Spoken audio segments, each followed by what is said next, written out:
I believe it has been a while since I actually managed to get a pre-order in on time for a new release ETB, for the Pokemon Center ETB.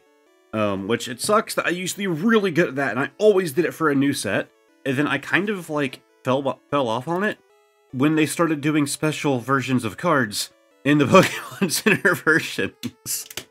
I did get a couple of those, obviously. I haven't missed all of them, but I'm happy to have this one, and we actually have the other one on the way. So this one arrived pretty much on time. But my girlfriend ordered the other ETB, because they did two different Pokemon Center ETBs for Temporal Forces. And she pre-ordered the other one, and she got a notification that it's being delayed. Now, unlike with my history at the Pokemon Center, they didn't just cancel it, which has happened to me a handful of times with them. One time, they actually canceled my pre-order and didn't even notify me. But she was told it's just shipping issues, so it'll be here eventually. I'm not sure when I'll schedule it out for this channel, though. Now, I have already done the pre-release for this, and we got some wacky pulls for a pre-release where we only had, I think, 6 packs to do. I don't remember how many were in that video. So I have already seen some on this set. I just went through and looked at basically what we're seeing here, a bunch of the full arts.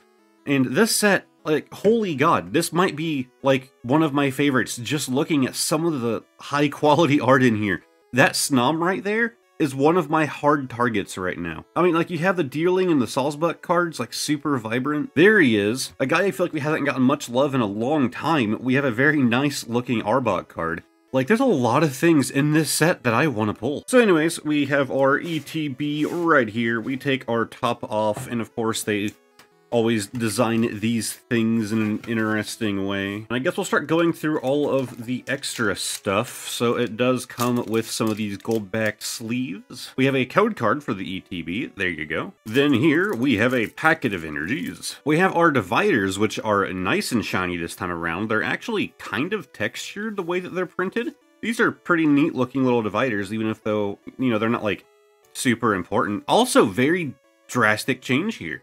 Most of the time with these dividers, you have the same artwork twice, where you have, you'd have it like more zoomed in and the one's more zoomed out, one more minimalistic than the other. This one goes for, well, much more minimalistic. There's just nothing back there, just some lines. Then we have our dice, which again, now they're not doing set symbols anymore, are a bit more boring. Also, all of the dice are the same color. They're all that like blue kind of gray like blend, but that one, they just kind of missed out on, like, the teal color. It's just gray. Condition markers. And finally, we have promo cards that come with it. So this first one, yes, is the Fluttermane Ancient as a full art. That one is not Pokemon Center stamped. I believe that's how they do the Pokemon Center ones. Again, it's been a bit since I've been able to pre-order them properly. I believe that they always do that with the Pokemon Center versions, where they give you the standard version of the card without the stamp.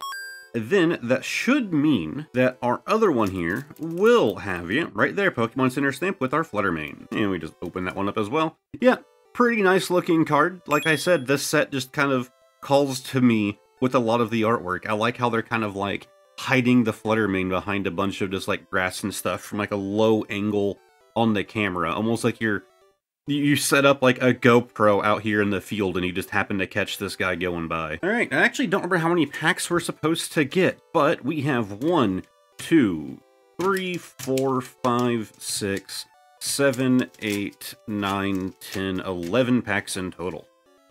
Right, because it's 9 for the standards. So we're just gonna start opening and hoping for some more good pulls. Again, with that pre-release that I did, it was just a build and battle box, and then I think 3 packs, I want to say. We just got some like crazy pulls. I'll probably link that video at the end of this one if you're interested. It just kind of blew me away because, you know, it's weird getting good pulls when the set isn't out yet. We have Whimsicott, the Pidove, and starting off, a Miraidon EX. Okay, yep, not a bad pull. It looks like they have changed up Miraidon a bit. I wonder if this Miraidon card would go well with the other Miraidon deck. I'm not sure. I've been kind of out of actually playing, but the Miraidon deck, like, was my favorite thing to run. And this definitely isn't that? Either way, good to get a pull off the bat. Now we have our Iron Leaves. I'm really bad with all the new forms, like what the names of these new, like, forms of the legendaries are. To be honest, I don't care for pretty much any of them. I think Iron Leaves is the only one that I actually like. We have Slugma I'm assuming you're pronounced. We have Scyther, the Skitty, Iron Treads, Buddy Puffin, okay. Lycanroc, Boxed Order, Mighty Ina, and a Hollow Fluttermane on the back. Next up, we have the poor massacre that they did to my boy. This is the main reason I don't care for the new, weird forms of our legendaries, because they massacred one of my favorites and turned him into this. But anyways, maybe he contains something good inside. I just don't care for them. To be fair, like, the iron ones, the future paradox, those are great to me. Like, I really do like pretty much all of them, because like I said, I like Iron Leaves, and this one's actually not bad either. Like, I like it as well. It's just, man, like, the past paradox ones, just, I don't care for them.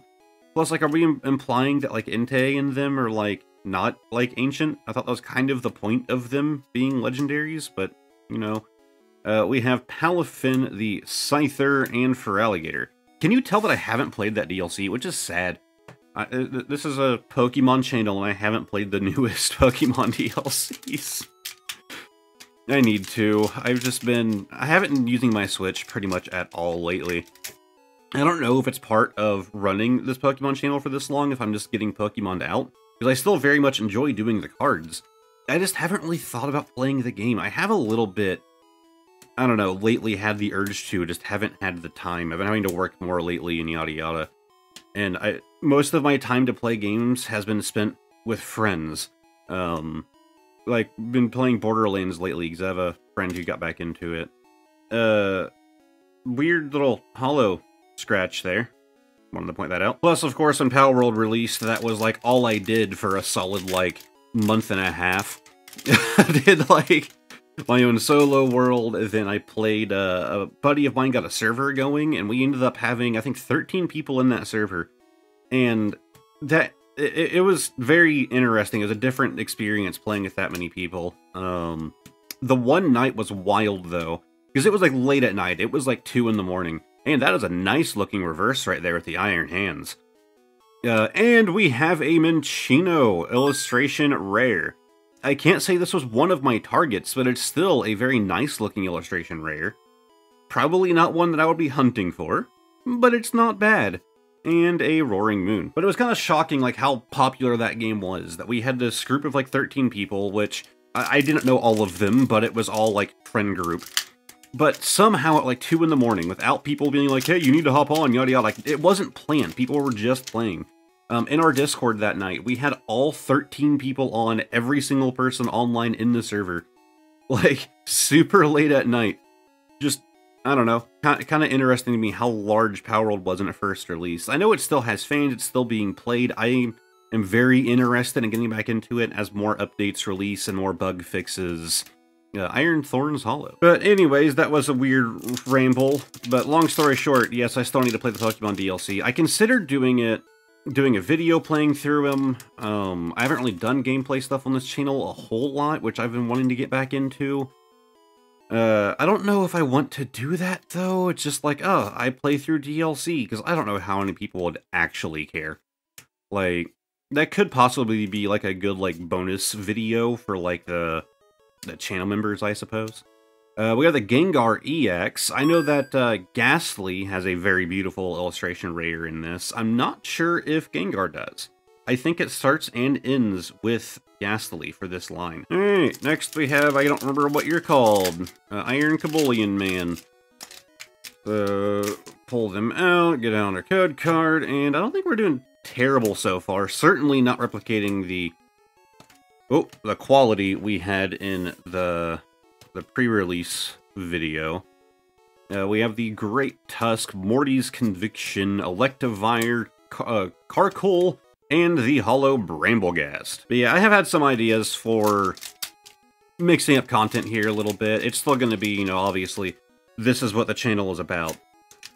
But I've had some ideas for some more things, branching out a little bit with more of the Pokemon medium. And hopefully some of those projects will be realized at one point or another.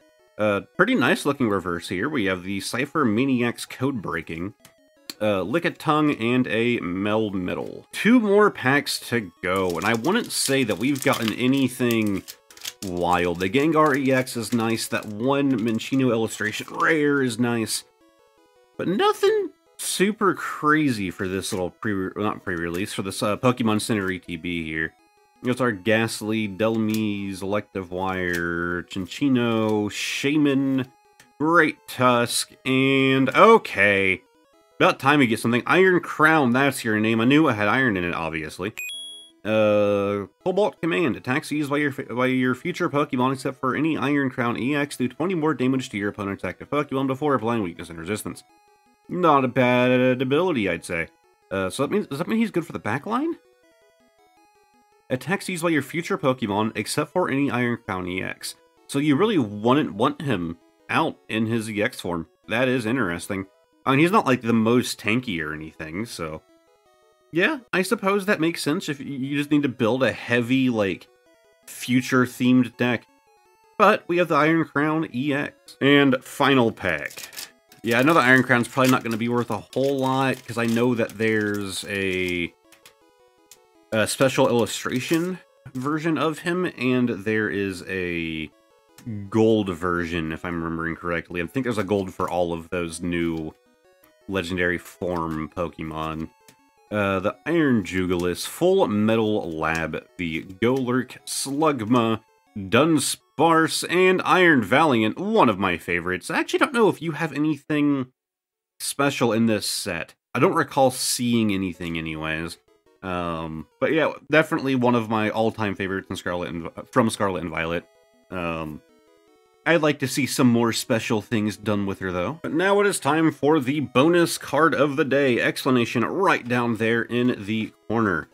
And our next card. This appears to be, yet again, another standard penny sleeve. Let's go ahead and slide this one. Is there a price on the front? I don't feel one. Let's slide that out, and I'm already gonna say it's gonna be a bit older, because we have some whitening going along the edges here. My guess is that that would just be caused from it being slid in and out of sleeves over and over, or simply in and out of a binder. This card has had some time to get weathered without being, you know, like, while still being in good hands. I'm gonna guess, good God, I don't know. I don't want to go too old either. I'm gonna say like 2014. That's a very wild out there guess, though. We have, wow, much older. Okay, much more so. I am 14 years off. This is from 2000. We have Blaine's Ponyta as a first edition. I love adding on to my first edition collection, even if they're not like, oh, this is the rare holo and it's worth a crazy amount. This is just a common, but it's a first edition of a trainer Pokemon. I don't remember exactly what they call these. But as a kid, I always loved these, because, like, you know, as a child, I watched the show a lot, and so seeing, like, oh, this is Blaine's Ponyta, that's the one from the show. Like, I don't know, I love that as a kid, and so as, you know, no longer a child, it's still a pretty fun thing to collect, even if it's not, like, a high priority for me. But happy to add this one to the first edition collection. So, if you enjoyed this video, click that button back there. Well, it'll be down there for you. Clicking that will just pause the video, and that would be awkward. You can press this thing as well. As mentioned on screen, I'm going to have the pre-release video for Temporal Forces, and I'm going to have a playlist of all of my Pokemon videos if you feel like binging. I really do hope that you guys enjoyed, and hopefully I will see all of you guys next time. Goodbye for now.